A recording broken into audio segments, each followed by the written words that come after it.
पश्चिम बंगाल के बीरभूम में हुई हिंसा ने पूरे देश में खलबली मचा दी।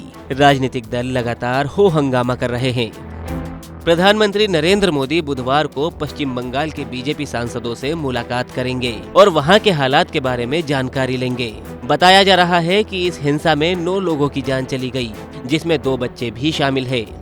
बीजेपी ने इस घटना की जांच के लिए एक समिति बनाई है, जो जांच के बाद अपनी रिपोर्ट बीजेपी अध्यक्ष जेपी नड्डा को सौंपेगी।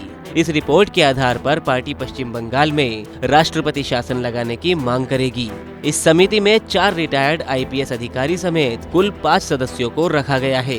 पीएम मोदी पहले ही इस हिंसा पर दुख जता चुके हैं। उन्होंने कहा था कि बीरभूम में जघन्य पाप हुआ है। मैं बंगाल के लोगों से भी आग्रह करूंगा कि ऐसी वारदात को अंजाम देने वालों को, ऐसे अपराधियों का हौसला बढ़ाने वालों को कभी माफ न करें। उन्होंने ये भी लिखा कि केंद्र सरकार की तरफ से मैं राज्य को इस बात के लिए आश्वस्त करता हूँ कि अपराधियों को जल्द से जल्द सजा दिलवाने में जो भी मदद राज्य सरकार चाहेगी वो उन्हें मुहैया कराई जाएगी।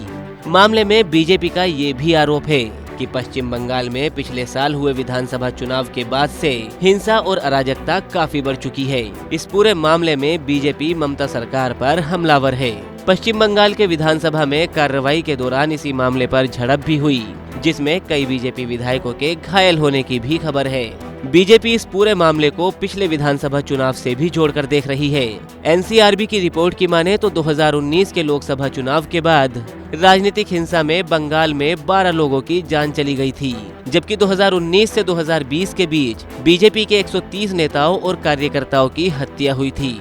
विधानसभा चुनाव में राजनीतिक हिंसा के क्या हालात थे, इससे तो आप भली भांति परिचित हैं। पश्चिम बंगाल के लोगों में टीएमसी के नेताओं का इस कदर डर है कि 2018 के पंचायत चुनाव में राज्य की 34% सीटों पर टीएमसी के खिलाफ कोई उम्मीदवार खड़ा ही नहीं हुआ था। तब देश की सबसे बड़ी अदालत सुप्रीम कोर्ट ने इस पर हैरानी जताई थी। खैर, जिस तरह पिछले विधानसभा चुनाव में बीजेपी कार्यकर्ताओं की हत्या की गई, उससे कार्यकर्ताओं का मनोबल गिरा हुआ है। ऐसे में बीजेपी इसे एक मौके के तौर पर देख रही है। बीजेपी की कोशिश है कि ममता सरकार के खिलाफ कड़े हमले बोलकर कार्यकर्ताओं का मनोबल फिर से बढ़ाया जाए। पार्टी लगातार राज्य में राष्ट्रपति शासन लागू करने की मांग कर रही है। बीजेपी नेता लगातार ट्वीट कर ममता बनर्जी को आड़े हाथों ले रहे हैं। पिछले विधानसभा चुनाव के दौरान ममता बनर्जी के पैर में चोट आई थी।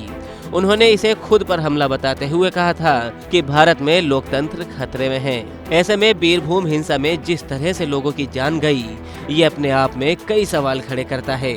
पश्चिम बंगाल के मौजूदा हालात डरावने हैं। ऐसे में राजनीतिक दलों को राजनीति के बजाय एक होकर पश्चिम बंगाल की बेहतरी के लिए सोचना चाहिए।